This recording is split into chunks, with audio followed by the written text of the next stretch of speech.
আসসালামু আলাইকুম রহমতুল্লাহি বারাকাতুহু। সবাইকে মুত্তাকিন স্যার একাডেমি কোচিং এর পক্ষ থেকে স্বাগতম।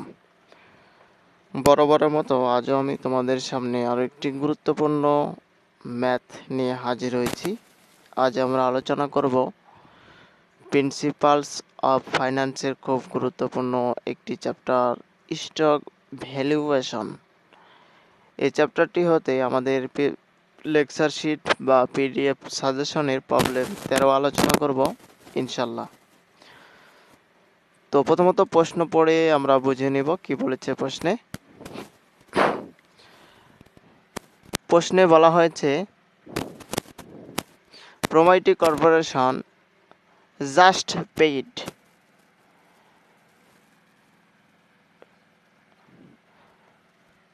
প্রোমাইটি কর্পোরেশন জাস্ট শুধুমাত্র এইমাত্র পেইড প্রদান করেছে এ ডিভিডেন্ড, অর্থাৎ লভ্যাংশ প্রদান করেছে অফ টাকা 1.5, মানে এত টাকা হারে বা এত টাকায়। The dividend is expected to grow at 5%। তার প্রত্যাশিত লভ্যাংশ হবে 5%, এমনটাই সে আশাবাদী, প্রত্যাশা করে। এ year for the next 3 years, পরবর্তী 3 বছরের জন্য। অ্যান্ড এবং দেন, তখন 10% এ ইয়ার,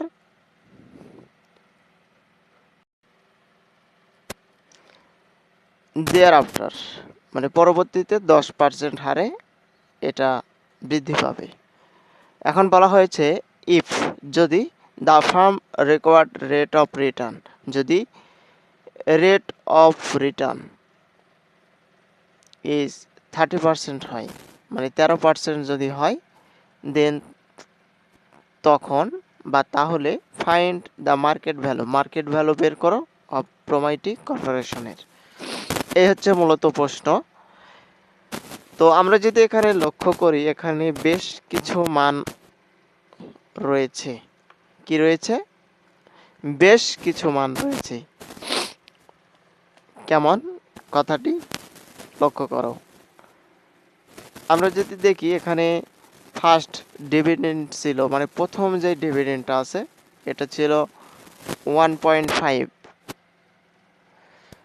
এটা হচ্ছে D0 মান, কারেন্ট ডিভিডেন্ড বা বর্তমান লভ্যাংশ মূল্য এটা। তারপরে আমরা যদি দেখি, প্রথম গ্রোথ রেট দেওয়া আছে 5%, দ্বিতীয় গ্রোথ রেট দেওয়া আছে 10%। দুইটা গ্রোথ রেট দেওয়া আছে এবং রেট অফ রিটার্ন, যেটাকে KE দ্বারা প্রকাশ করা হয়, এটা দেওয়া আছে 13%। তো এখানে গ্রোথ রেট দুইটা দেওয়া আছে, দুইটা, একটা 5% আর একটা হচ্ছে 10%। তো বেসিক ক্লাসে আমরা বলেছিলাম যে কোনো প্রশ্নে যখন দুইটা গ্রোথ রেট দেওয়া থাকে, কোনো প্রশ্নে যখন দুইটা গ্রোথ রেট দেওয়া থাকে, তাহলে মাল্টি স্টেজ মডেল, অর্থাৎ মাল্টি স্টেজ গ্রোথ মডেল বা ডিভিডেন্ড ডিসকাউন্ট মডেল, যে কোনো একটি বলা যায়। অর্থাৎ দুইটা ফর্মুলা একই, তবে দুইটা নাম। এই ফর্মুলা আমরা ব্যবহার করব। তাহলে প্রথমত আমরা লিখে নিব যে এখানে কি মান দেওয়া আছে। প্রথমত আমাদেরকে ডির মান বের করতে হবে, যেহেতু 3 বছরের জন্য বলা হয়েছে। তাহলে তার থেকে একটি, অর্থাৎ 4টি বছরের জন্য আমাদেরকে ডিভিডেন্ড বের করতে হবে পরবর্তী। এই জন্য আমরা পর্যায়ক্রমে সিরিয়াল লিখে নেব। প্রথমে লিখব সলিউশন। আমরা লিখে নিলাম সলিউশন। লেখার পরে লিখে দেব যে কি কি মান দেওয়া আছে। গিভেন দ্যাট, কি কি মান দেওয়া আছে এখানে ফার্স্ট ডিভিডেন্ড বা বর্তমান যেটা কারেন্ট ডিভিডেন্ড দেওয়া আছে, লভ্যাংশ, এর পরিমাণ হচ্ছে 1.5। তো আমরা লিখে নিব গিভেন দ্যাট দেওয়া আছে D0, যেটাকে আমরা ফুল মিনিংটাও লিখতে পারো তোমরা, তাহলে স্যার খুশি হয়ে একটু বেশি নাম্বার দিবে। ডিভিডেন্ড ইজ ইকুয়াল টু কত ছিল 1.5, এত টাকা আমরা সুন্দর করে লিখে দিলাম। আবার যদি দেখি আর কি কি মান দেওয়া আছে, প্রথম ফার্স্ট গ্রোথ রেট দেওয়া আছে কত 5%, তাহলে আমরা লিখব গ্রোথ রেট, যেটাকে জি দ্বারা প্রকাশ করা হয় 5%। 5কে যদি আমরা 100 দ্বারা ভাগ করি তাহলে পাবো 0.05 এত। এটা হচ্ছে ফার্স্ট 3 ইয়ার্স। এই যে প্রথম 3 বছর আছে, 3 বছরের জন্য গ্রোথ রেট 5%, পরবর্তী জন্য 10%। তো আমরা এটা একটু উল্লেখ করে দেব যে ফার্স্ট 3 ইয়ার্স মানে প্রথম 3 বছরের জন্য গ্রোথ রেট 5%, আর একটা গ্রোথ রেট দেওয়া আছে 10%।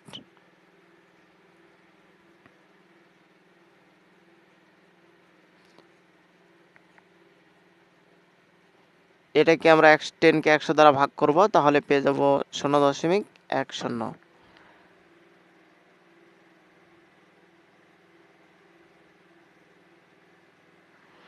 Okay fine. আরেকটা মান দেওয়া আছে 30% রেট অফ রিটার্ন, যেটাকে কেই দ্বারা প্রকাশ করা হয়। আমরা ফুল মিনিংটা লিখতে পারি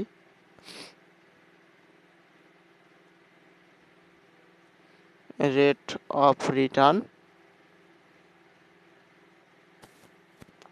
যেটাকে কেই দ্বারা প্রকাশ করা হয়। এটার মান হচ্ছে 13%। 13কে যদি আমরা 100 দ্বারা ভাগ করি তাহলে 0.13 পাবো আমরা। যে সকল মানগুলো দেওয়া ছিল আমরা পর্যায়ক্রমে সুন্দর করে খাতায় লিখে নিয়েছি। এখন আমরা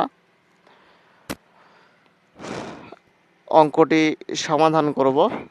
তো যেহেতু 3 বছর দেওয়া আছে, তার মানে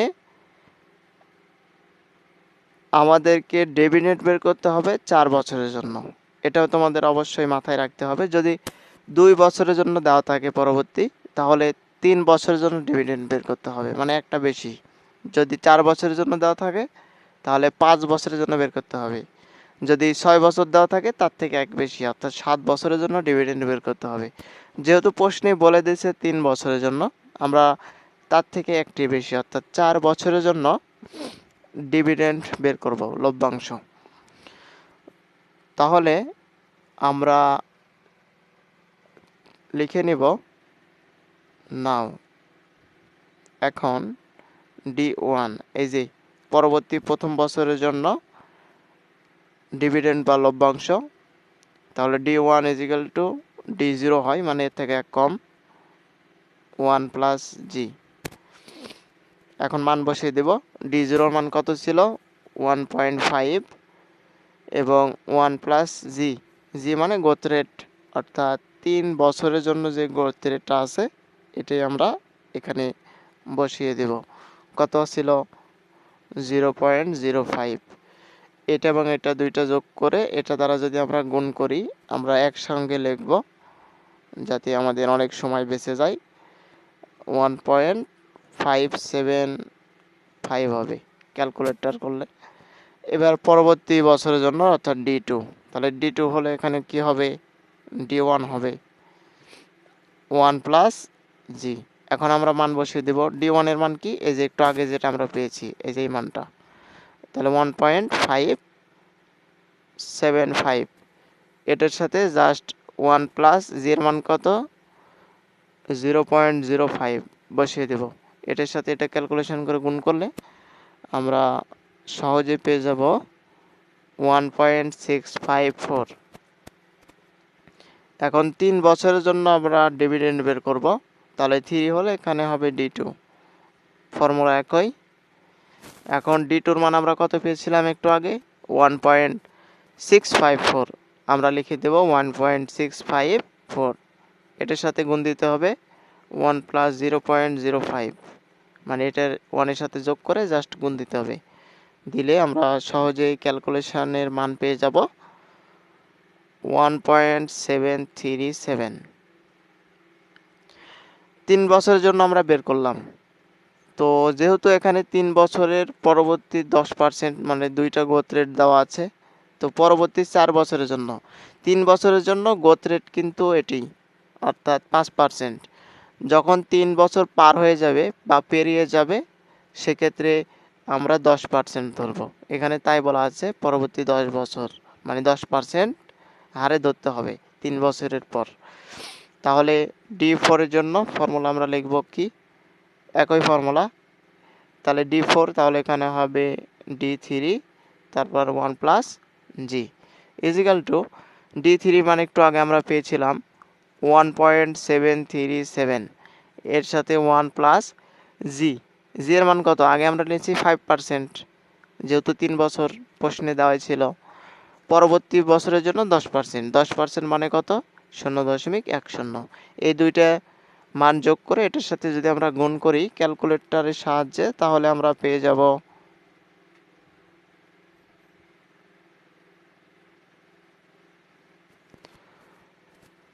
1.911। আশা করি এই গ্রোথ রেট আমরা কিভাবে বের করেছি তোমরা ক্লিয়ারলি বুঝতে পেরেছ।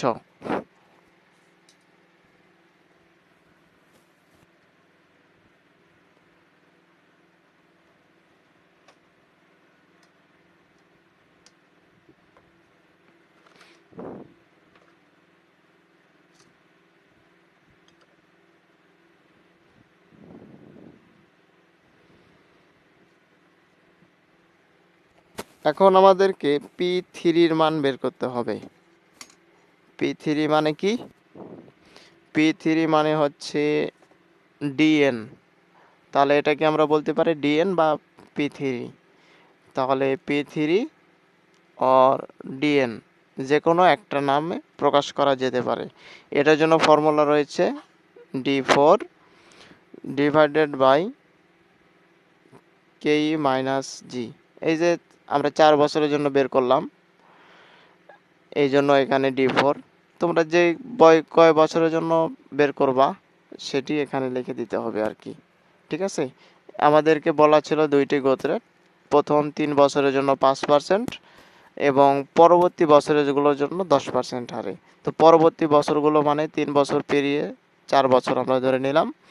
তো এটার মানে হচ্ছে D4, আর KE মানে রেট অফ রিটার্ন, আর জি মানে গ্রোথ রেট। ফর্মুলা আমরা প্রয়োগ করলাম। তাহলে D4 এর মান আমরা কত পেয়েছিলাম? এখানে 1.911। এটাকে ভাগ দিতে হবে KE মানে কি? এই তো রেট অফ রিটার্ন 0.13, এটা থেকে জাস্ট বাদ দিতে হবে জি এর মান, অর্থাৎ গ্রোথ রেট। তাহলে 4 বছরের জন্য গ্রোথ রেট কত ছিল আমাদের? 10%। 10% মানে কত? 0.10। এটা যদি আমরা ক্যালকুলেশন করি ক্যালকুলেটরের সাহায্যে একসঙ্গে, তাহলে আমরা পেয়ে যাব 63.70।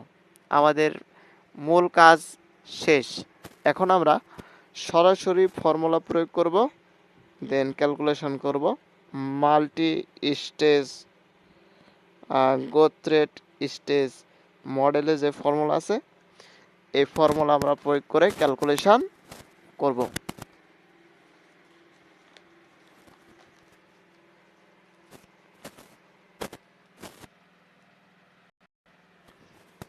তাহলে আমরা ফর্মুলাটা লিখে নেব মাল্টি গ্রোথ মডেলের।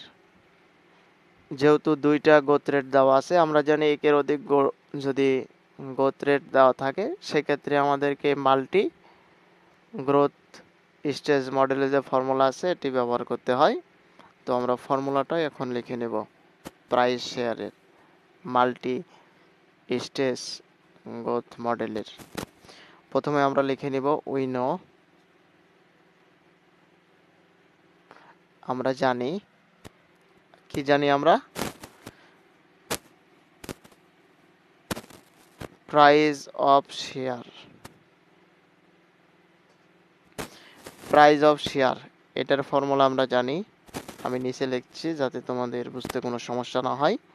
P0 is equal to D1 divided by 1 plus KE plus D2 divided by 1 plus KE square, মানে প্রথমে এখানে 1 দিতে হবে, তারপর স্কোয়ার, তারপরে DN প্লাস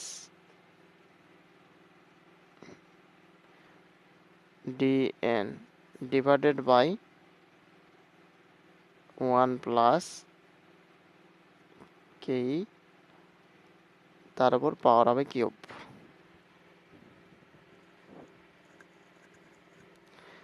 আমরা ফর্মুলাটা সুন্দর করে লিখে নিয়েছি।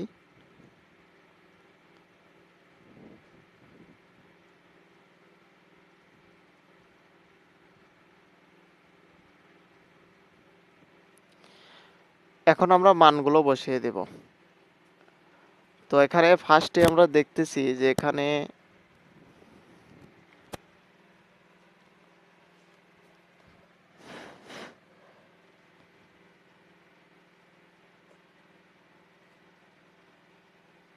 ওকে ফাইন, প্রথমে এখানে D1 আছে, D1 এর মান আমরা কত পেয়েছিলাম, আমরা যদি দেখি, এই তো D1 এর মান পেয়েছিলাম 1.575, আমরা লিখে দেব 1.575 লিখে দিলাম।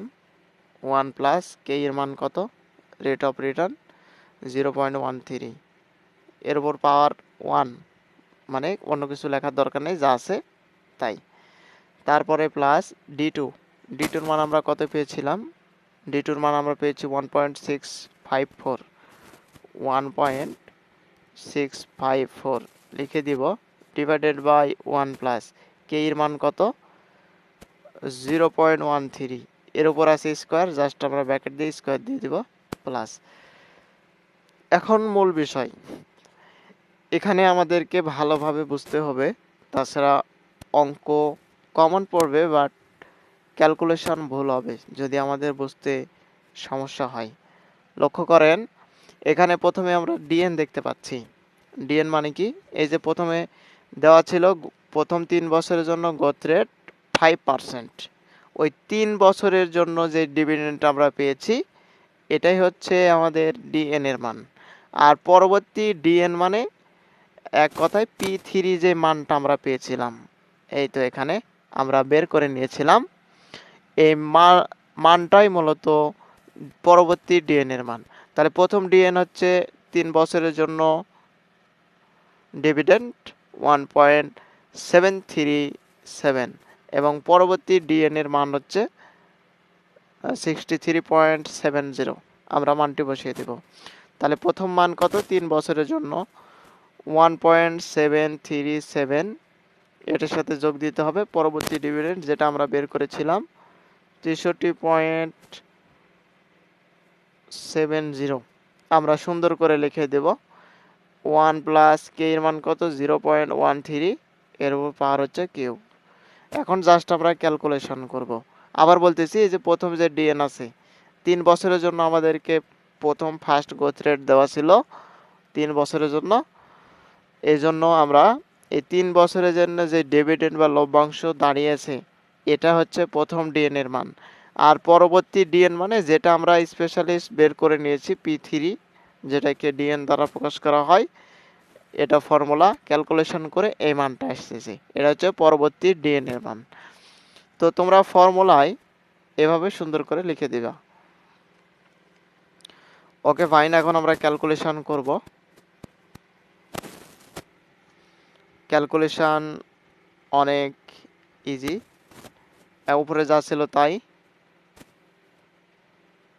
এখন 1 এর সাথে এটা জাস্ট যোগ করে দেব, তাহলে 1.13 হবে প্লাস উপরে যা ছিল তাই 1.654 ডিভাইডেড বাই ওয়ানের সাথে এটা যদি আমরা যোগ করি, করে যদি আমরা ক্যালকুলেটরের সাহায্যে বর্গ করি, তাহলে আমরা পেয়ে যাব 1.277, প্লাস আছে, প্লাস দিব। অনুরূপভাবে এই যে উপরে যে দুইটা আছে, এটা আমরা ক্যালকুলেটরের মাধ্যমে যোগ দিব। যোগ দিলে এটা এবং এটা দুইটা যোগ দিলে আমরা পাবো 65.437। আর এই দুইটা যোগ করে যদি আমরা ঘন করি বা কিউব করি, তাহলে আমরা পেয়ে যাব ক্যালকুলেটরের সাহায্যে 1.443। এখন ক্যালকুলেশন যেটা করতে হবে, এটা হচ্ছে এই যে সংখ্যাটা, এটাকে ক্যালকুলেটরের মাধ্যমে এটা দ্বারা ভাগ করতে হবে। করলে আমরা পেয়ে যাব 1.394, প্লাস আছে, প্লাস দিব। এটাকে যে সংখ্যা দ্বারা যদি আমরা ভাগ করি, তাহলে পেয়ে যাব 1.295, প্লাস আছে, প্লাস দিব। তারপরে এই সংখ্যাকে এই সংখ্যা দ্বারা যদি আমরা ভাগ করি, তাহলে পেয়ে যাব 45.348। তারপরে লাস্ট লাইন তিনটা মান আমরা জাস্ট যোগ করে দেব ক্যালকুলেটরে। 1.394 প্লাস 1.295 প্লাস 45.348। আমরা যদি ক্যালকুলেশন করি, সমান সমান দিই, তাহলে পেয়ে যাব 48.037। এটাই হচ্ছে আমাদের মার্কেট ভ্যালু অফ প্রোমাইটি কর্পোরেশনের। আশা করি অঙ্কটি তোমরা ক্লিয়ার হয়েছ।